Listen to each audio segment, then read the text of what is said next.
Look at the next one. The next one is the aluminum. Is that right? Nickel. Nickel. Zinc. Okay. All right. For the Zn2 plus, if our unknown contains zinc, we add the HCl. We don't expect any reactions. So we get Nr here.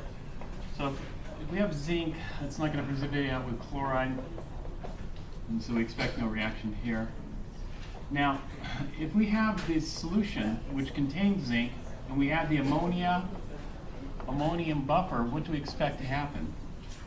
And so if we have Zn2 plus ammonia, we'll need two ammonias plus two H2O liquids. This is going to produce two zinc hydroxides. Okay, this should precipitate. The zinc hydroxide is insoluble, so that's a solid, plus two ammoniums. It should precipitate, but what's preventing it from precipitating?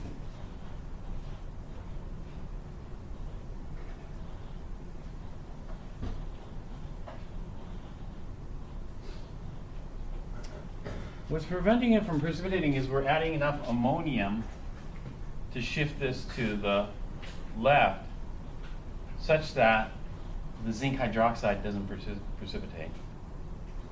And the amount of ammonium is different depending on what the ion is. Well, it turns out that zinc is a lot more soluble, and so we don't have to worry about it. And so what we end up with is no reaction. So what we do here is we increase the ammonium concentration, which shifts this back to the left. So just let's shot these. And then we go on to 3 here. We're going to add sodium hydroxide to solution 2. So we'll go solution 2 plus sodium hydroxide. And it looks like there's no reaction here, but maybe there is a reaction. Because unlike the previous ion, chromium, Zn2 plus can react with the hydroxides. In fact, it could react with 4 hydroxides. In that process, it forms this species, which we call what?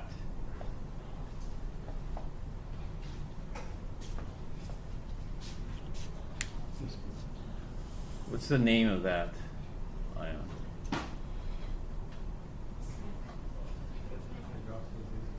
Yeah, tetrahydroxozincate 2 would be the name.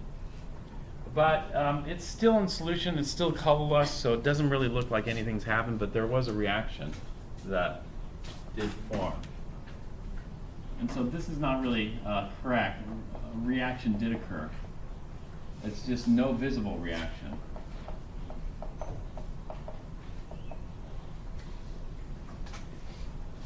But we formed the complex.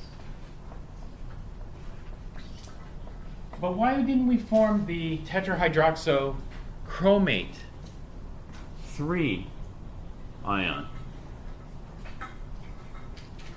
Well, these types of acid-base reactions, and what type of acid-base reaction is this?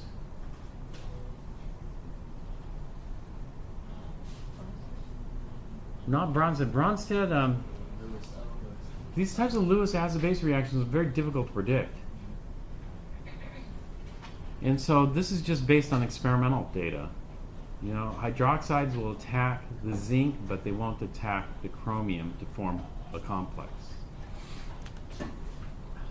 All right. What's the next step after this? Next step was hydrogen peroxide. And so we'll take our our solution from 3 and then add hydrogen peroxide. And in this case, there should be no reaction here. We aren't going to oxidize the zinc any further.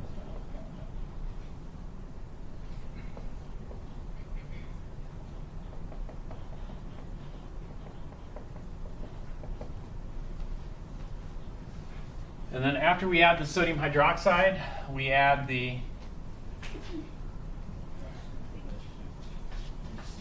HCl.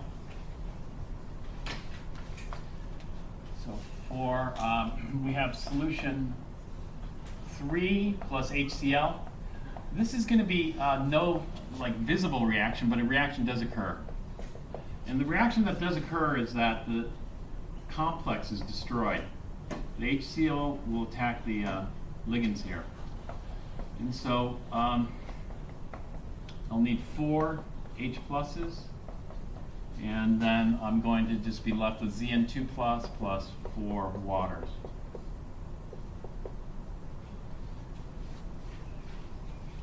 All right, and then are we on the last step here? The last step is we're going to add what? This.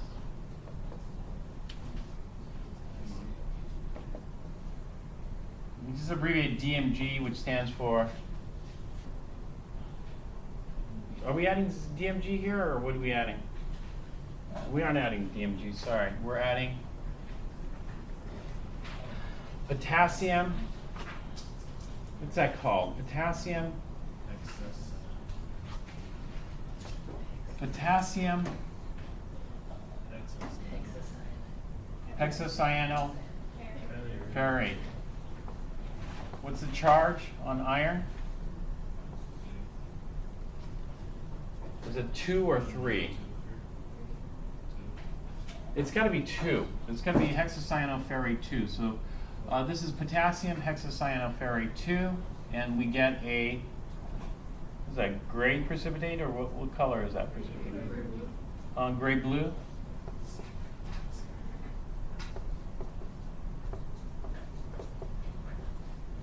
Precipitate. And so basically what we have here is the zinc ions actually like these hexocyanoferrate ions. This.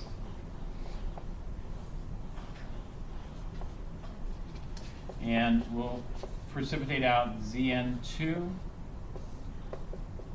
and 1 hexocyano. This is a solid PPT. What kind of reaction is this last reaction here? Metathesis reaction.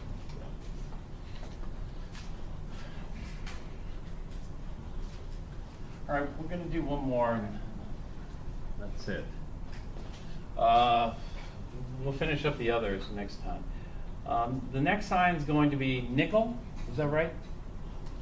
Okay, so let's go through the test for nickel. For nickel 2 plus, the first step is if our unknown contains nickel and we add the HCl, we expect no reaction here with the nickel. That is, nickel 2 plus is not going to precipitate out with chloride. So we get NR. Nothing else will happen. 2, if we take our solution 1 and then add ammonia with a little bit of ammonium, then what do we expect to happen? So solution 1 contains nickel 2, and if we add 2 ammonias and 2 waters to this, we should form. Did I skip? Were we supposed to do calcium or nickel? Or does it really matter? I guess it doesn't really matter. Well, we're going to form nickel 2 hydroxide, solid, plus 2 ammoniums. It should precipitate, but it doesn't. The reason it doesn't precipitate is, yeah, we're just shifting it back. We're going to bump up the ammonium, increase the ammonium, and shift it back the other way. Therefore, giving us no reaction here.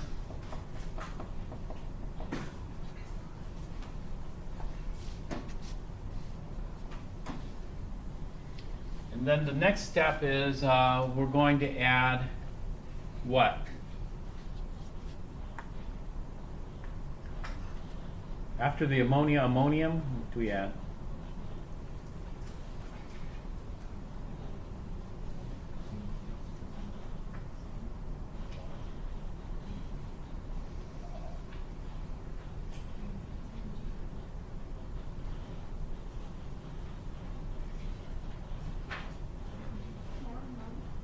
More ammonia?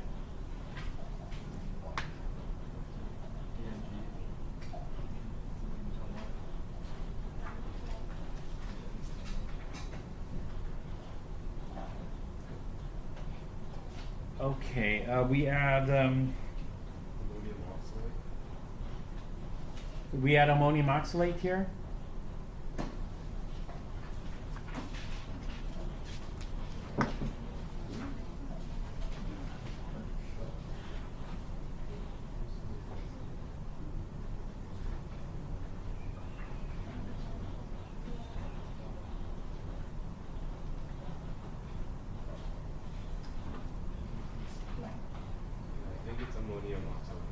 Ammonium oxalate?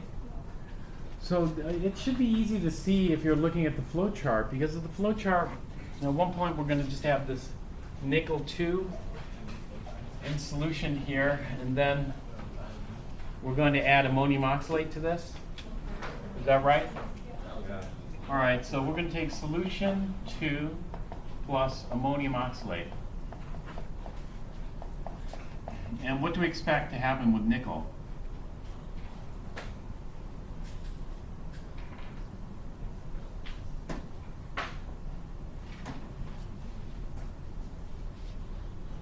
Well, with nickel, we expect no reaction here. And that is, if nickel 2 plus, I guess nickel 2 plus doesn't really like oxalate ions, NR here. All right, after we add the ammonium oxalate, then what? Okay, and then sodium hydroxide? And so if we take solution 3 and then add sodium hydroxide, we're going to get what? A precipitate. What color is the precipitate? It's going to be a green precipitate. And that's just nickel 2 plus 2 hydroxides is finally going to be able to precipitate out nickel 2 hydroxide solid. This is going to be a green precipitate. So if we have nickel present, we'll expect a green precipitate here. That's what we call a positive test for nickel.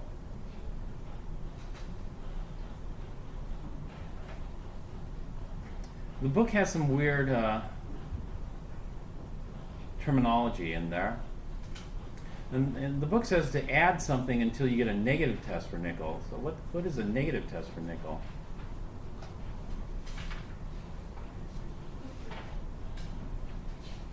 A lot of people say, oh, that's weird, I'm just going to ignore it. Because it's kind of weird. What is a negative test for nickel? But if you ignore it, then you don't really know what you're supposed to be looking out for. So what did you look out for? Has anybody gotten this far? No? When you get this far, then they're going to ask you to do a negative test for nickel, but not at this point, later on. And what the negative test for nickel is if we get a green precipitate as the positive here, we want to get rid of the green precipitate as the negative. And so you just force this in the reverse direction to get rid of that. There's different ways to force this in the reverse direction. But anyway, let's continue on. After we get this green precipitate, what do we do with it? Add ammonia. And what happens to the green precipitate when we add ammonia? Turns pale violet. Okay. And so we have a precipitate from a 4 plus ammonia. And now it's going to go, well, what's going to happen is the precipitate dissolves and leaves us with a violet solution.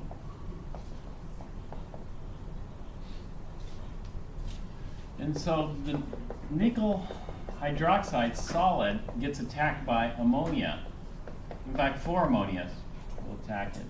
This is a Lewis acid-base reaction in which ammonia is a ligand, or a Lewis base, hydroxide, competition. Normally hydroxide is stronger, you think, in terms of Bronsted, but ammonia is stronger in terms of Lewis. And so what we form is this.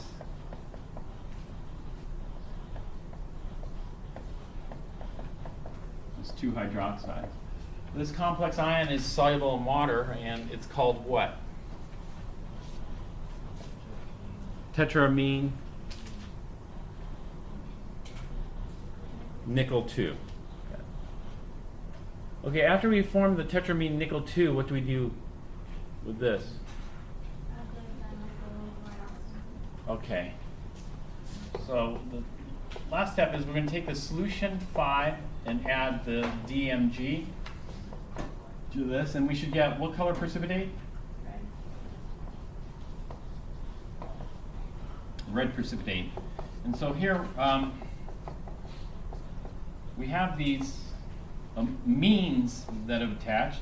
Those amines were enough to knock off the hydroxides out of the solid here. But these amines are going to be displaced by DMG. What's the charge on DMG?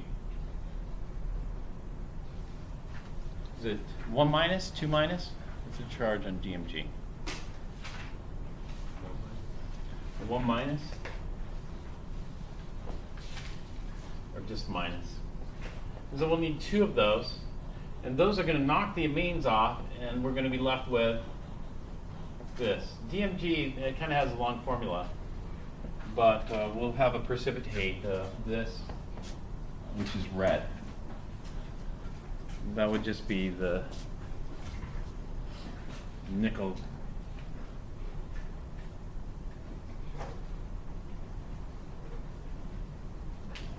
DMG precipitate. All right, then we have a few more ions left. We can cover those next time. But were there some last minute questions that came up before the test?